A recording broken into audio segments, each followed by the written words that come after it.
Vamos fazer um retângulo aqui com os bancos, que nem a gente fez já uma vez, para ficar mais pertinho? Tudo bem? Quem já ficou desanimado alguma vez? Quem já ficou desanimado?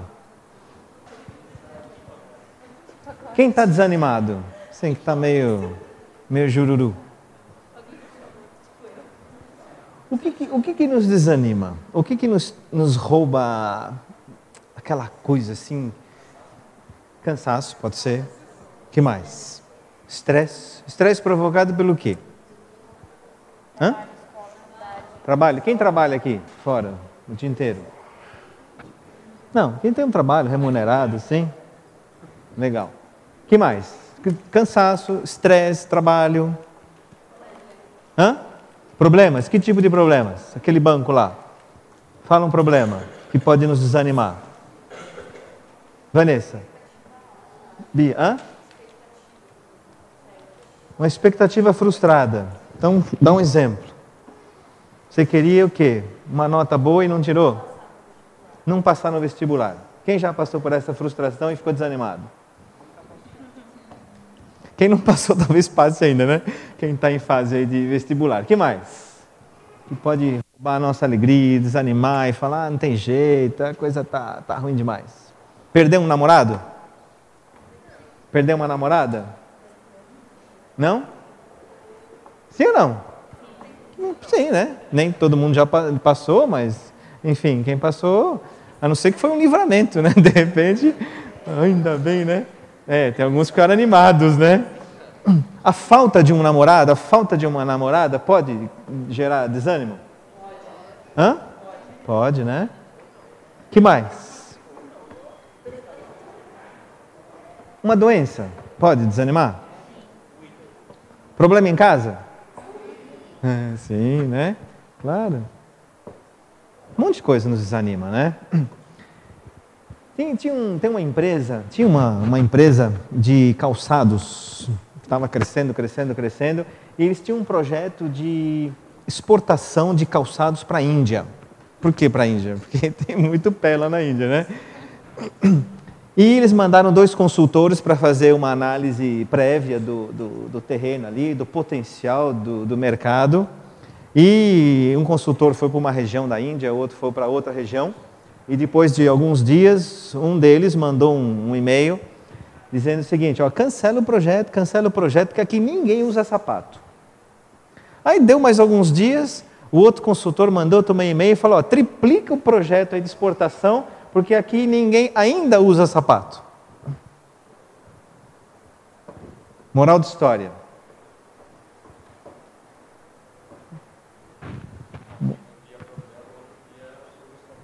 Exatamente. Como é que está a sua ótica da vida? Sua cosmovisão, né? O seu olhar para as dificuldades, para os problemas, você e eu, nós não escapamos.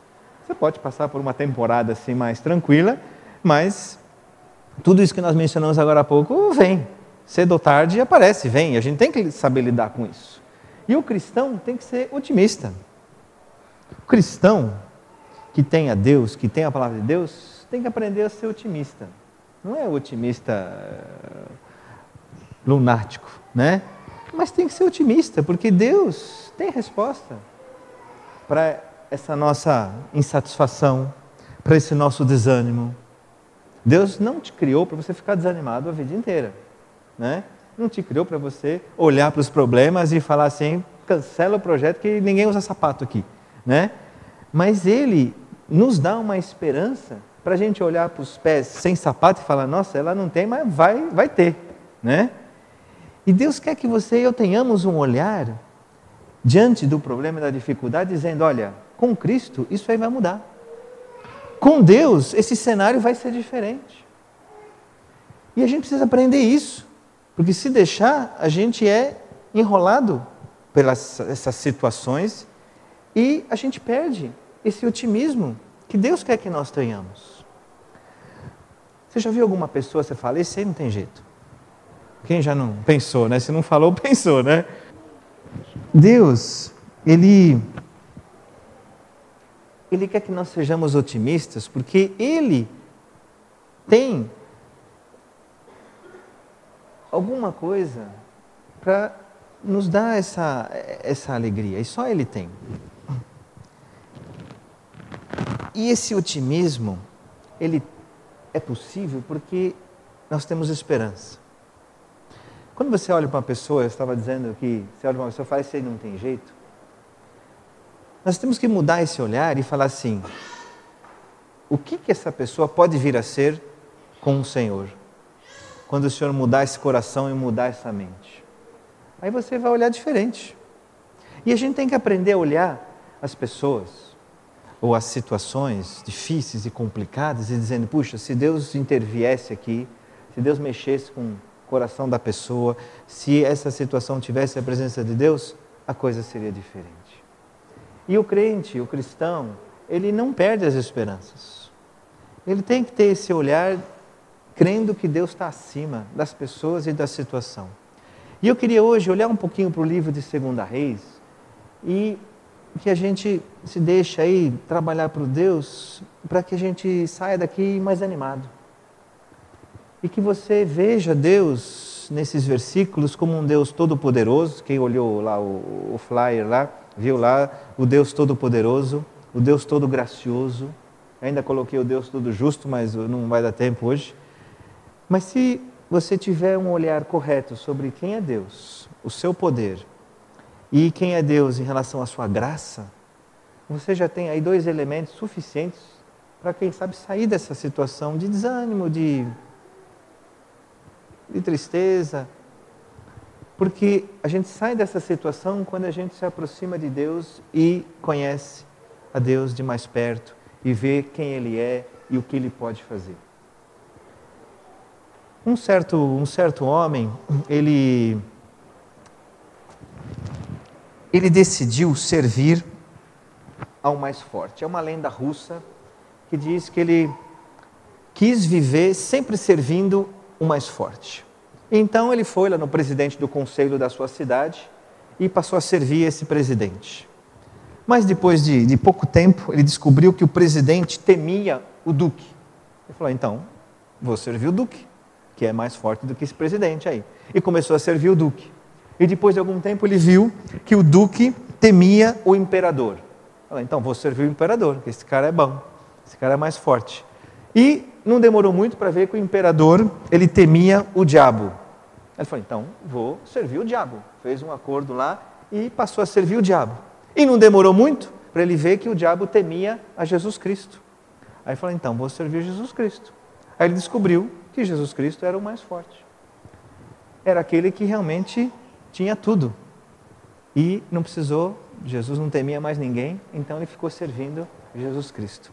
Tem muito crente, tem muito cristão que ainda não descobriu que a força, que o poder, que a graça está em Jesus Cristo. Está procurando, está tentando achar em coisas, em pessoas, em situações.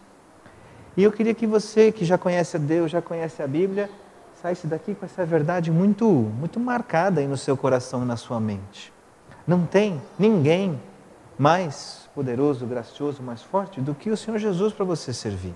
Não caia na ilusão de que há alguma outra coisa ou pessoa que pode lhe dar essa alegria, esse ânimo, essa esperança, essa segurança.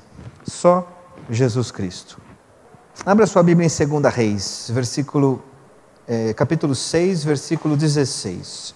E enquanto você vai abrindo aí, a solidão pode trazer desânimo? Quem aqui já se sentiu solitário ou solitária numa cidade com 12 milhões, pegar a Grande São Paulo, 20 milhões?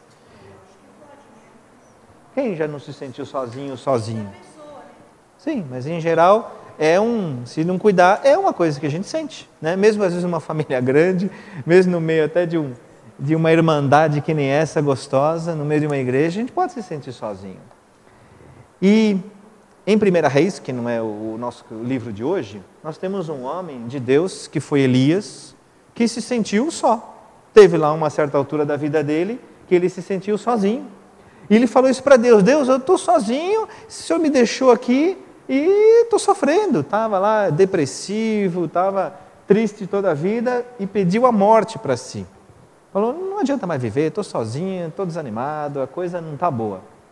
E Deus trabalhou com ele, deu comidinha, falou, vamos cuidar primeiro do seu estômago, você está com fome.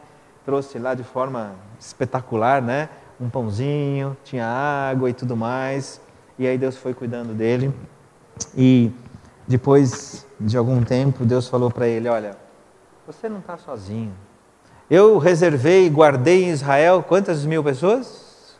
7.000. Tem mais 7.000, você não está sozinho. E eu queria dizer para você que se você está vivendo, já viveu, ou talvez ainda vive a síndrome de Elias, de achar que está sozinho, lembra que tem muitos outros do seu lado, se não estão diretamente do seu lado, mas que estão também querendo viver para esse Jesus Cristo, que é o mais poderoso, mais forte, e querendo viver para Ele. E você não está sozinho. Isaías fala que ainda que uma mãe viesse a se esquecer do seu filho, Deus jamais se esqueceria de nós. Tem uma mãe aqui para dizer que dificilmente a Moniz vai esquecer da Esther, né? Pode esquecer, pode acontecer, tem uns que esquecem, né, no carro, esquecem no seu onde, mas uma mãe, naturalmente, tem outra mãe aqui também, a Kátia, não esquece. Por isso que ele usa essa ideia de que ainda que uma mãe viesse a se esquecer, acidentalmente, Deus não se esquece. Então, você, querida ou querido que está aqui, se você tiver a síndrome da solidão aí, não deixe que isso tome conta da sua mente, do seu coração. Lembre-se de que Deus tem muitos outros, você pode não saber, não ver e tal, mas que também estão servindo a Deus. Tem um Deus que não se esquece de você. E sabe uma coisa que eu aprendi? Quem aqui já ficou desanimado e curtiu esse sentimento de tristeza e de desânimo? Não é uma coisa que a gente faz, a gente vai falando, estou sozinho mesmo, está triste, a coisa está ruim, está difícil, não sei o quê. Se deixar, a gente passa dias até curtindo a nossa solidão, nossa tristeza, a nossa cabeça não consegue fazer isso. Adiantou alguma coisa você fazer isso? Adianta alguma coisa você viver esse down aí e ficar pensando nele? Ajuda ou não ajuda? Não ajuda. O que faz? Te leva ainda mais para o buraco, né? E aí a conclusão, quando você curte muito esse pensamento, o final o que é? Vou me jogar daqui desse, sei lá, daqui andar, porque não faz sentido viver desse jeito. É assim que os suicídios vêm, né? A pessoa perde todas as esperanças, tem mais sentido nenhum e quer tirar a própria vida. Assim que aconteceu com alguns homens de Deus, acontece com pessoas hoje que são do Senhor e gente que não é também. Acontece, né? E aí o que eu aprendi, eu não aprendi porque está na Bíblia, né? Mas enfim, é que Filipenses fala para a gente não andar ansioso, né? Não andar sendo dominado por algum sentimento que te traz preocupação, desânimo traz, o trabalho, o estresse, tudo isso aí. E ele fala para contar para Deus. E entrega para Deus. Legal, entreguei para Deus, mas minha cabeça está vazia, né? Estou tirando. Mas a gente não consegue ficar de cabeça vazia. E nós não fomos feitos para ficar assim, pensando em nada.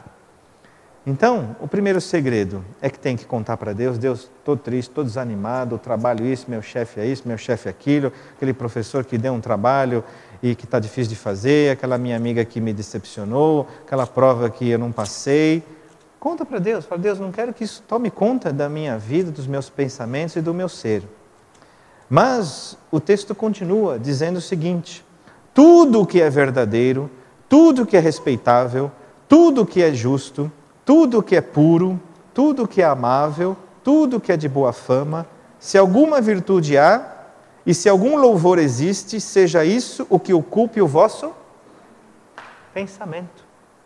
Então Deus quer trabalhar com a substituição, tirar aquilo que está te deixando para baixo, deixando down, e te colocar alguma coisa que te levanta. As coisas do Senhor que trazem vida. Aí você pega a sua Bíblia, leia e começa a meditar nas coisas de Deus. Troca, se você está num lugar que de repente não consegue ler a Bíblia, começa a pensar e agradecer pelas coisas que Deus te deu. Porque quando você está desanimado, parece que tudo está negro, tudo está horrível, né? Desde a comida até a sua família, até a igreja, a sua roupa, a sua cara, tudo, né? Seu pé, tudo, o cabelo, parece que tudo está horrível. E aí Deus quer substituir esse pensamento e você começar a olhar, puxa, mas eu estou vivo, estou enxergando. Deus, obrigado pela minha vista. Obrigado porque eu tenho uma casa. Vai visitar um hospital, aí você vai sair lá, ó, bonzinho, né? Eu fui outro dia num asilo, num lugar de quase 80 pessoas de idade, cada uma com o seu problema, né? Você sai de lá nas nuvens, né? Porque você fala, Deus, obrigado, porque eu não estou envelhecendo ainda, né? Desse jeito, né? Que é triste até, né? Desde Alzheimer até problemas psíquicos e tal. Aí você vê quanta coisa. Agradeça a Deus. E é isso que a Bíblia nos ensina também, com gratidão em vossos corações, com ações de graça, ele fala.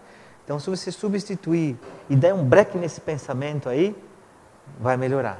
Então, primeiro segredinho aí, quando vier alguma coisa que está te deixando pesaroso aí, triste, corte esse pensamento, não quero mais. Substitui isso por gratidão e por coisas que são verdadeiras, são respeitáveis. Aí começa a curtir alguma coisa boa do Senhor. Leia a Bíblia, essa é a fonte de vida. Aí você vai rapidamente trocar esse pensamento e vai recobrar aí ânimo e alegria e vida e tudo mais. 2 Reis 6,16. Qual que é o contexto aqui? Qual que é o contexto aqui? Existe um rei da Síria que está querendo atacar Israel. Poderoso, exército grande e tal, que está querendo guerrear contra Israel e tomar conta, cobrar impostos e tudo mais. E cada vez que o rei da Síria, com a Síria, arma uma estratégia de guerra contra Israel, eles vão lá com os cavalos, com os carros, com a infantaria e tudo mais, e quando chega no território lá de Israel, eles encontram Israel posicionado lá com seus carros, com seus cavalos, com o seu exército, bem no lugar por onde ia ser a entrada para invadir Israel. E aí eles voltam para trás e falam, mas que raio, como é que o Israel sabe que a gente ia atacar por aí? Aí voltam, pensam outra estratégia, vamos lá por cima que ninguém vai saber, não sei o quê. Chega lá, está lá Israel. Aí um servo lá do rei da Síria fala o seguinte, sabe o que é? Porque o rei falou, quem é o traidor aqui que está dedurando aí para Israel o que está acontecendo? Ele falou, ó rei, excelentíssimo, majestade, não sei o quê, tem um sujeito lá em Israel, que é o tal de Eliseu, que conta para o rei de Israel a sua estratégia. Tem lá um homem de Deus, Deus revela para ele o que a gente está discutindo aqui. Ele falou, então onde está esse cara aí que vamos pegar esse cara? Aí eles se informam, tal, ele está na cidade de Dotã, se não me engano. Está lá. Então, vamos lá com o exército, vamos cercar a cidade e vamos pegar ele. Se ele é o que recebe da parte de Deus as informações, vamos prendê-lo. Aí vão lá e cercam a cidade toda, onde está Eliseu. E, versículo 15, tendo-se levantado muito cedo, o moço do homem de Deus, o auxiliar de Eliseu, e saído, eis que tropas, cavalos e carros haviam cercado a cidade. Então o seu moço lhe disse, ai meu senhor, que faremos? Esse moço aí levantou cedo, que nem o Marquinhos outro dia, 5:30 da manhã, olhou pela janela e tinha todo o exército em volta da cidade. Cidade não muito grande. E aí o moço falou, estamos fritos. Agora é só esperar e morrer. E aí Eliseu responde o seguinte, versículo 16. Vamos ler todo mundo junto. Ele respondeu, não temas, porque mais são os que estão conosco do que os que estão com eles. Isso aí é para você. Não temas, porque mais são os que estão conosco do que os que estão com eles. Aí que o moço ficou, você está maluco, Eliseu, você não dormiu bem essa noite. Cidadezinha aqui, aquele mundo de exército em volta, e você está dizendo que nós somos mais do que eles? Às vezes um problema que você passa, parece que é um inimigo intransponível. É ou não é? Às vezes alguma coisinha, uma prova que você não foi bem, um vestibular que você não passou, mais um ano, parece que é um negócio assim insuperável. Agora, entrei numa roubada agora, né? Ou uma pessoa que te decepcionou, vai ser impossível em casa, tem uma briga, é impossível agora mudar essa situação. E Deus está falando para você e para mim, não temas, porque mais são os que estão conosco do que os que estão com eles. E aí Eliseu precisou ajudar, claro. E continua o versículo 17. Orou Eliseu e disse: Senhor, peço-te que lhe abras os olhos para que veja. O Senhor abriu os olhos do moço e ele viu que o monte estava cheio de cavalos e carros de fogo em redor de Eliseu. Quem eram esses carros de fogo? Não era o exército da Síria. Quem eram? O exército de quem? De Deus. Ele não estava enxergando, mas havia ali um exército muito mais poderoso, muito maior, o exército de Deus. Vocês lembram que Elias foi arrebatado num carro de fogo? Acho que um desses carros de fogo estava aí, né? Exército e cavalos aqui, carros de fogo. Talvez o que levou Elias voltou e estava ali, né?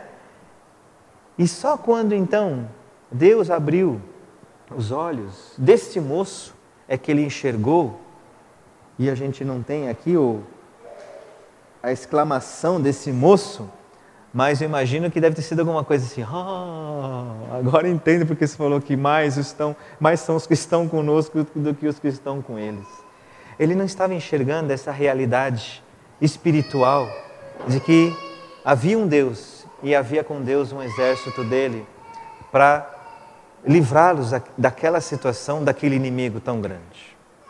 E eu queria que hoje você guardasse essa palavra no seu coração e você soubesse que tem um Deus que é o chefe maior, que não teme a mais ninguém, o mais poderoso, que tem carros de fogo, que tem cavalos, que tem exército, que tem um poder que é milhões de vezes, não dá nem para medir, maior do que qualquer problema que você e eu passamos. Por maior que seja esse seu inimigo no momento, ou que você já viveu, ou que venha a passar, nós temos um Deus que está acima disso. Por isso que Ele está te falando, não temas.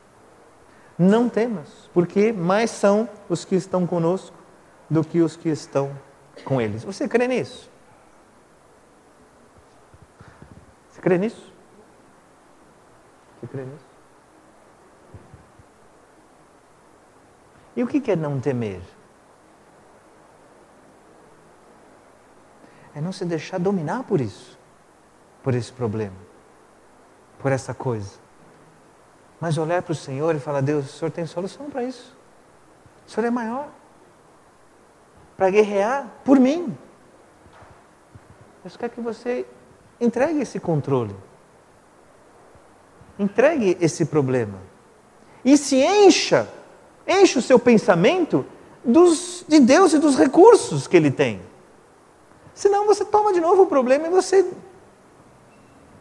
remoe esse problema e você está temendo. Quem teme o problema fica remoendo o problema. Tem um provérbio que fala que aquele que teme ao homem arma ciladas contra ele. É claro, se eu temo a Marcela, eu vou dar um jeito de dar uma diminuída, baixar aí, está muito forte aí, né? Puxa o tapete, tem um monte de coisa que dá para fazer. Aquela lá não presta, Deus não com ela não, tá? Quem teme ao homem arma ciladas. E quem teme o seu problema, o que está vivendo, também vai ficar remoendo isso aí. Agora, quem teme ao Senhor, se enche daquilo que Deus é, daquilo que Deus tem, daquilo que Deus pode, e aí Ele vai falar: nossa, eu estou aqui sofrendo por vontade própria, porque não preciso, Deus não me fez, não me criou, e não é o que Ele é na minha vida para eu ficar desse jeito. Aí rapidamente Deus quer tirar esse desânimo, essa tristeza, essa coisa que falta até o ar, com um olhar dizendo: Deus, o Senhor tem carros de fogo, tem tudo, tem um poder, eu quero confiar nisso, não quero temer. Não temas. Deus é maior do que aquilo que você está vivendo ou passando, ou que é uma coisa difícil na sua vida. Aí depois o texto continua. Deus cegou esse exército inteiro e eles levaram esse exército para Samaria, que era a capital, tudo cego. Ficou tudo marionete na mão lá de Eliseu e do moço dele. Aqueles baita homem lá, tudo com 12 e tudo mais lá, virou tudo uns negócios, ceguinho, foram lá para Samaria. Capital, ali, estavam prontos, já estavam rendidos.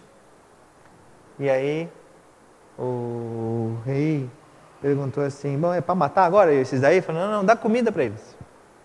Aí fizeram um banquete e despediram eles em paz. E diz depois que o homem lá entendeu o recado e nunca mais veio invadir Israel. Ainda tratou com amor os seus inimigos, que também é o que Deus pede, né? Trataram com amor o inimigo. Mas não é tanto o final da história que eu queria deixar, mas essa lembrança forte que você tem que ter no seu coração e na sua mente, de que Deus é mais poderoso, é o Todo-Poderoso. Não tem problema para Ele que Ele não consiga resolver. Não há nada que você viva, que você passe, que Ele não possa, que Ele não tenha solução para isso. Mas isso, é preciso crer nele. É preciso crer nesse poder dele, é não temer. Se você continuar dominado por isso, é porque ainda está faltando você transferir esse seu pensamento para Deus. E só se tem fé, só se crê quando se conhece. E se você não aprofundar no conhecimento deste Deus Todo-Poderoso e gracioso, você vai ficar com o seu problema, a vida inteira remoendo ele.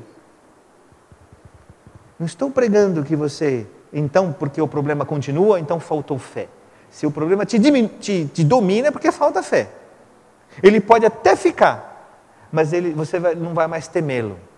É isso que Deus prometeu. Ele não vai mais ser o Senhor dos teus pensamentos, das tuas ações, porque os pensamentos nos fazem agir, nos fazem partir para alguma coisa.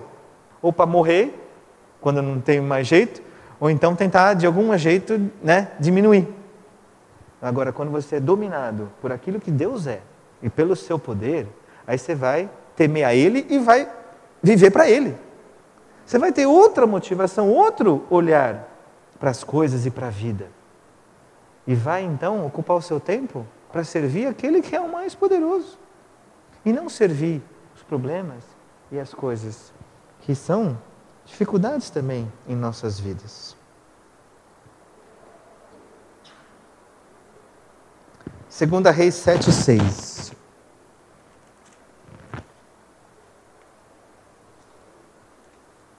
Depois de algum tempo, esse rei da Síria voltou. Já é o Ben-Hadad. Ele pegou seu exército e sitiou Samaria. Cercou Samaria, que era a capital, e depois de algum tempo cercado, não tinha mais comida, não tinha mais nada, e o povo começou a ficar com fome, e começaram a vender as coisas por um preço altíssimo. Vocês sabem que quando a oferta baixa, o que acontece com o valor? Sobe, né? Quem já viveu aí algumas faltas de produtos aqui no Brasil, né? Não sei se é da época de vocês, mas que o leite era racionado, ou que a carne era racionada, ou sei lá, tinha alguns produtos, né? Que só podia pegar um por pessoa e tal. Então o preço vai lá para cima, né? Quando falta gasolina, o preço sobe, o governo segura ali, né? Mas é assim, aí naquela cidade, então, a Bíblia fala, começaram a se vender uma cabeça de jumenta, carne e tal, altíssimo. Tanto que começaram a ter canibalismo. Tinha lá umas mães com seus filhos que pegaram, hoje vamos comer o seu filho, né? Aí no outro dia teve até uma briga lá, porque ela falou, não, meu filho não. A fome, quem já passou fome em extremo, sabe que começa a comer banco, né? Começa a comer coisa que a gente não vive isso, mas é uma coisa terrível. E essa cidade estava cercada e estava ali morrendo. E teve Eliseu que fez a profecia de que, dentre algumas horas, impressionante, ali, questão de... Deixa eu ver se eu acho aqui...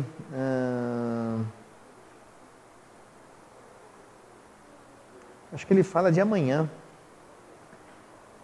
Ele fala de que amanhã, esse cenário, exatamente, capítulo 7, versículo 1. Então disse Eliseu, ouvi a palavra do Senhor, assim diz o Senhor, amanhã, a estas horas, mais ou menos, dar-se-á um alqueire de flor de farinha por um ciclo, e 2 de cevada por um ciclo à porta de Samaria. Porém o capitão, a cujo braço o rei se apoiava, respondeu ao homem de Deus, ainda que o Senhor fizesse janelas no céu, poderia suceder isso. Disse o profeta, eis que tu o verás com os teus olhos, porém disso não comerás. Ou seja, ele estava profetizando de que no dia seguinte, todo esse cenário ia terminar e que eles teriam farinha, teriam comida, não sei o quê, por bagatela, preço nada. E o capitão falou assim, mesmo que Deus abrisse o céu, virasse um janelão e jogasse coisa, não resolveria o problema. Pois ele falou, então você vai ver, só que você não vai desfrutar disso. E aí diz o texto que tinha alguns leprosos que estavam do lado de fora da cidade, leproso era afastado por causa da doença, e que não podiam entrar, e que estavam com medo do exército da Síria que estava ali em volta, só que aí pensaram com eles mesmos, falaram, se a gente for para a cidade, vão nos matar e não sei o quê, quer dizer, nem podemos entrar, nós estamos ruim aqui, que nós estamos morrendo de fome também. Se a gente for, quer dizer, na cidade não tem comida, se a gente for para o lado do exército, também vão matar a gente. Mas é melhor então ir para lá onde tem alguma coisa, que de repente a gente ainda sobrevive, do que ficar aqui e morrer do mesmo jeito. Aí, eles foram para lá, onde estava o exército, e encontraram só as coisas. O exército tinha ido embora. Capítulo 7, versículo 6. Versículo 5. Levantaram-se ao anoitecer, são os leprosos, para se dirigirem ao arraial dos Círios. E tendo chegado à entrada do arraial, eis que não havia lá ninguém, porque o Senhor fizera ouvir no arraial dos Círios ruído de carros e de cavalos e o ruído de um grande exército.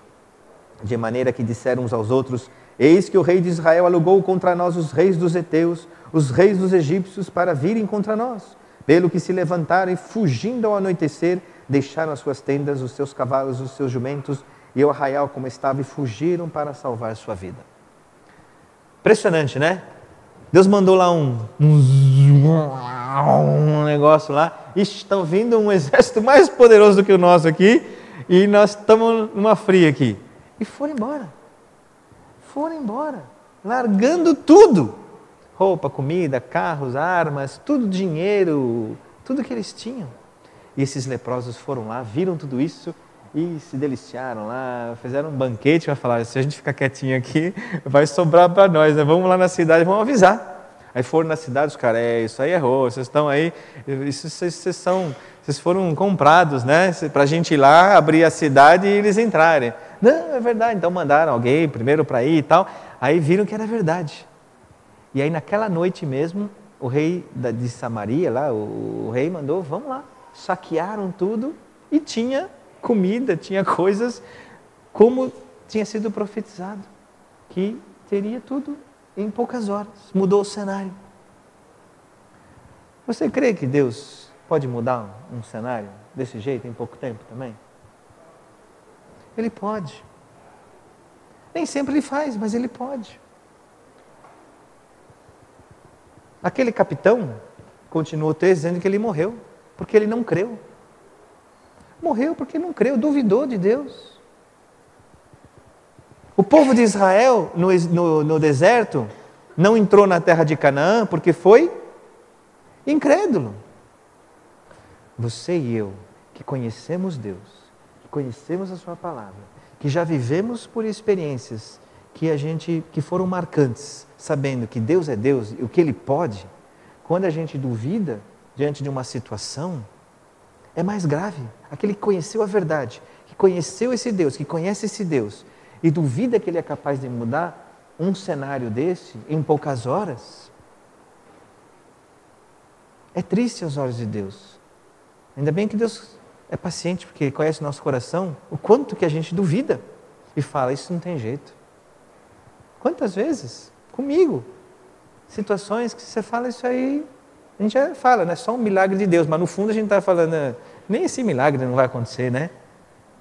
E aí aquele problema, em vez de ser lançado nas mãos de Deus e crer que Deus pode fazer a qualquer hora, a gente simplesmente não entrega porque a gente não crê, não acredita. Ou que nem aquela pessoa que nem uma igreja, né? Que foi uma igreja antigamente no campo, feito de agricultores, e o pastor fez uma vigília de oração para pedir chuva, porque a lavoura toda estava seca e toda a cidade, mas aquela igreja em especial, ia ter problemas, porque não tinha chuva, não ia nascer nada. E aí marcaram a vigília de oração e um garotinho veio, a vigília para a chuva, para pedir chuva para Deus, né? E as pessoas vieram e tal, e um garotinho veio com um guarda-chuva. E o pastor falou, mas escuta, você veio orar, por que você trouxe o guarda-chuva? Está tão seco, não sei o quê. Ele falou, mas o senhor não chamou a gente para a gente orar por chuva? Então, traz o guarda-chuva, na hora de ir embora vai ter chuva. Né? Foi o único que creu, de fato, que ele estava ali para orar por chuva e que cria que a chuva viria.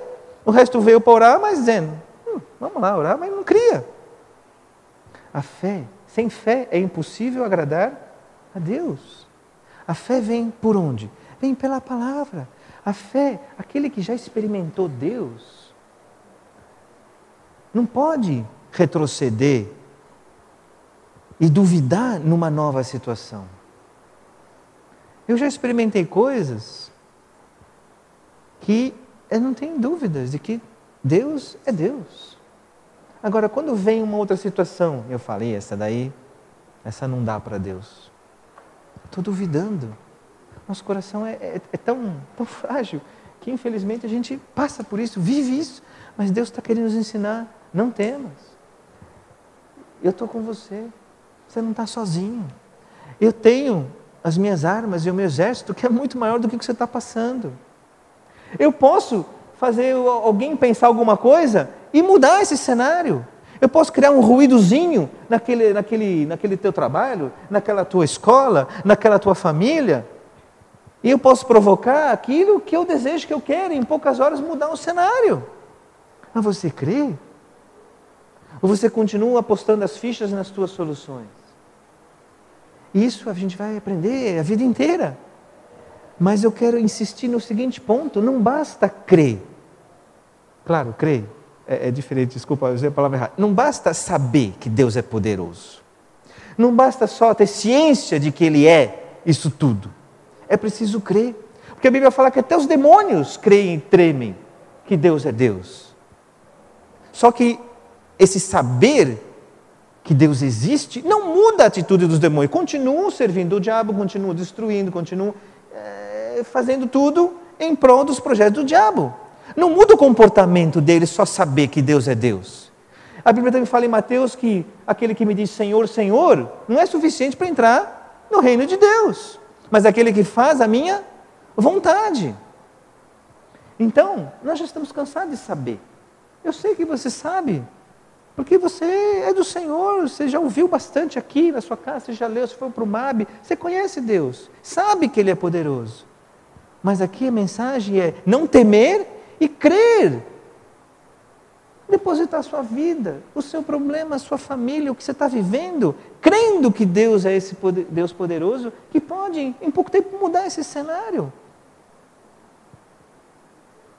E Deus mudou em tão pouco tempo, e mudou essa situação toda, afugentando um exército.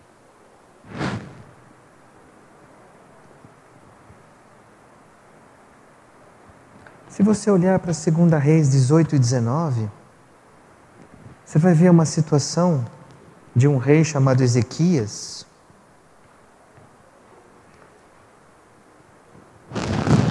que também viveu uma situação complicada ali.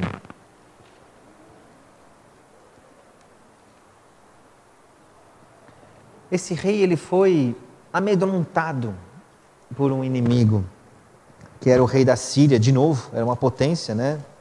O reino da Síria. E esse Senaqueribe, ele começou a fazer pressão. Falar assim, Deus não pode te livrar, Deus não vai livrar vocês, nós somos poderosos. Começou a escarnecer, começou a blasfemar de Deus. E ele dizia, assim diz o Senhor, o rei da Síria. Que confiança é essa, Senaqueribe, em quem você está... que confiança é essa em quem te estribas, que você está aí se apoiando? Bem posso dizer-te que teu conselho e poder para a guerra não passam de vãs palavras. Tudo que você está dizendo para o povo de confiar, de ter a esperança em Deus, esquece tudo isso. Eu vou passar por cima, eu vou pegar vocês todos, vou derrubar, vocês vão virar meus escravos. E se a gente tivesse tempo, lê esse texto aqui de 18 e 19, você fala, nossa, qualquer um ficaria oprimido, ficaria ali diminuído com essa potência desse exército inimigo e com as palavras que ele estava dizendo. Mas ainda bem que nós temos o recurso da oração. E aí nós temos um Ezequias que suplica a Deus.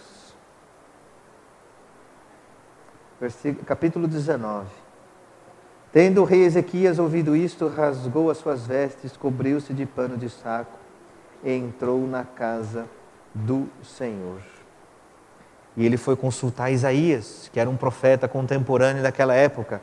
19, versículo 6, Isaías lhe disse, dizei isto a vosso Senhor. Assim diz o Senhor, não temas por causa das palavras que ouviste, com as quais os servos do rei da Síria blasfemaram de mim. Eis que meterei nele um espírito, e ele, ao ouvir um certo rumor, voltará para a sua terra, e nela eu o farei cair morto à espada. Versículo 14 do capítulo 19, tendo Ezequias recebido a carta das mãos dos mensageiros, leu-a, então subiu à casa do Senhor, estendeu-a perante o Senhor e orou perante o Senhor, dizendo, ó Senhor, Deus de Israel. Versículo 16, inclina ao Senhor o ouvido e ouve, abre, Senhor, os olhos e vê. Ouve todas as palavras de Senaqueribe, as quais ele enviou para afrontar o Deus vivo. Versículo 19, agora, pois, ao Senhor nosso Deus, livra-nos das suas mãos, para que todos os reinos da terra saibam que só Tu és o Senhor Deus. Você tem clamado diante da dificuldade do problema? Ou simplesmente de, tá difícil, a coisa tá pegando, estou desanimado? Deus quer que você entre na presença dEle. E como Hebreus fala, chegue-se ao trono da graça, porque Ele está ali querendo dar graça. Para socorro, em ocasião oportuna. E eu tenho para mim que a Igreja de Cristo não está clamando como deveria. Fala que vai orar, fala que vai clamar, fala que está buscando a Deus, mas de fato não há um clamor. A gente canta, né? Sara a nossa terra, sara a nossa nação, não sei o quê. Mas talvez se limita a algumas músicas que a gente nem lembra que está cantando. Na sua casa, lá, segunda, terça, quarta, quinta, você está clamando por aquele problema? Está suplicando a Deus? Tem até nesse livro de 2 Reis, um incrédulo, um rei que fez mal aos olhos de Deus, mas chegou uma hora que ele suplicou a Deus e Deus ouviu a oração dele. O próprio Acabe, que era um rei ruim, uma mulher pior que ele ainda, e fala que ele se humilhou e Deus mudou aquilo que ele tinha pensado, porque Deus é gracioso, Deus é misericordioso, e aquele que se humilha recebe de Deus o que precisa. E eu acho que nós estamos talvez muito orgulhosos, pouco clamando, pouco pedindo, e por isso também não recebendo. Porque Deus está pronto para dar. Aquele que se achega com confiança ao trono da graça. Sem a graça, você e eu não vivemos. Sem a graça de Deus, não vivemos. Você está aqui pela graça de Deus. Você tem uma cabecinha boa pela graça de Deus. Você consegue entender as coisas de Deus pela graça de Deus. Se você tem conhecimento de Deus poderoso, é pela graça. Se você tem fé, é um dom de Deus, é pela graça também. Agora isso muda a vida, muda a sua visão da situação que você passa, o que vai passar, e te traz uma segurança, uma esperança, uma confiança,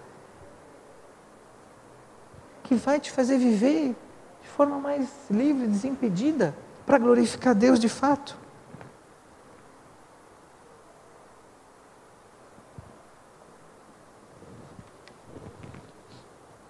Tem um garotinho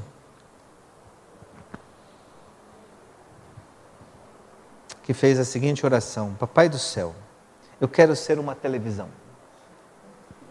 Vamos mudar. Papai do céu, eu quero ser uma tela de computador. Todo mundo aqui, todo dia olha para a tela do computador? Sim? Mais do que televisão? Quem? Vamos lá, vamos fazer uma votação. A televisão é um instrumento de casa mais assistido ou telinha de computador? Computador? Vamos lá, a maioria, vai. Então, Papai do céu, eu quero ser uma tela de computador por causa dos meus pais. O Senhor precisa ver como eles têm paciência com ela. Mesmo quando eu chego em casa cansados do trabalho, mas comigo não, vão logo dando bronca. Os olhinhos da minha mãe até brilham quando ela está assistindo suas novelas. Quando ela está entrando no Facebook ou no sei lá onde. É lindo de ver. Eu quero que ela olhe assim para mim também. Quando estamos conversando e as propagandas acabam, meu pai corta a nossa conversa no meio, mas nunca, nunca mesmo ele para de ver seu futebol para conversar comigo. Hoje assiste tudo pela internet, então, né? Eles nunca têm tempo para brincar ou passear comigo, mas gastam horas vendo televisão, horas entrando na internet ou à frente de uma telinha de computador. Por favor, Papai do Céu, me transforme numa televisão ou numa telinha de computador. Daí todo mundo vai ficar feliz aqui em casa. Muito obrigado. Amém. Por que eu li essa história no meio desse negócio todo aí? Você é uma tela de computador para Deus. Você é uma televisão para Deus. Ele está constantemente olhando para você. Com uma expectativa. Que você olhe para Ele. Que você também se volte para Ele. E creia nele. Ele é um Deus gracioso. Em Juízes você vai ver um Deus que, pelo versículo, eu gosto de imaginar assim, Deus está assim, inchado de graça, de bondade para distribuir. Porque ali fala o versículo que Deus não pôde reter a sua bondade, a sua graça, a sua misericórdia. Ele não conseguiu reter, porque o nome de Deus é amor. Deus é amor. Ele é essa graça, essa misericórdia, Ele quer dispensar. Ele não quer dispensar assim, Ele quer para aquele que fala, eu quero isso aí. E se é uma oração que Deus não rejeita, é essa oração dizendo, Deus, me dá mais fé.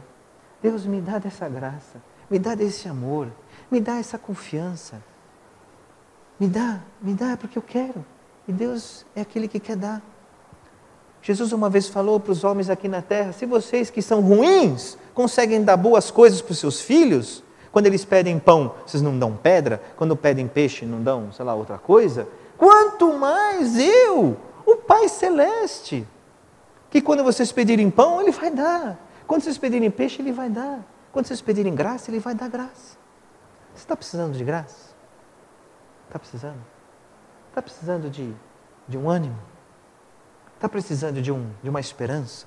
Está precisando de alguma coisa que faça a situação ficar um pouquinho melhor? Sim ou não? Ou está tão bom que você não precisa de nada? Eu sempre desejo alguma coisa, né? Tem alguma coisa que dá para melhorar, não dá?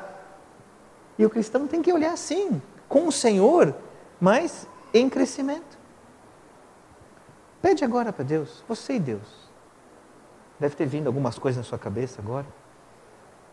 Ora agora. Fala, Deus, troca esses meus pensamentos que estão tomando conta, quem sabe me derrubando. E Deus, eu quero me focar no Senhor, naquilo que o Senhor é, naquilo que o Senhor pode. Me dá fé, me dá graça, me dá amor. Me ajuda a viver com isso, temendo o Senhor, não temendo a situação ou pessoas ou problemas. Fala isso para Deus agora, o que veio à sua mente aí. Ora, talvez você está com alguma coisa frustrada, ou alguma coisa que você vai ter que encarar, mas que está te tomando conta em termos de medo, de insegurança. Coloque isso diante de Deus. Então, um momentinho, você e Deus, não sabendo, crendo. E peça fé, porque sem fé é impossível agradar a Deus. E fé vem pela palavra, vem de conhecimento de Deus. Mergulhe essa semana conhecendo Deus, lendo esse livro de 2 Reis, vai falando, nossa Deus, quanta surpresa, quanta emoção, quanta coisa que vai acontecendo. E olha, esse Deus é o mesmo Deus, não é o Deus do Velho Testamento. Ah, mas mudou? Não mudou, é o mesmo Deus. Abra os meus olhos, Deus, para enxergar quem o Senhor é. O que o Senhor pode fazer? Eu estou cego, estou que nem aquele auxiliar de Eliseu. O que nós vamos fazer? Estamos roubados, estamos perdidos, acabou, não tem solução. E Eliseu fala, Senhor, abre os olhos dele, não está enxergando. Quantas vezes a gente está cego. Agora você e Deus agora.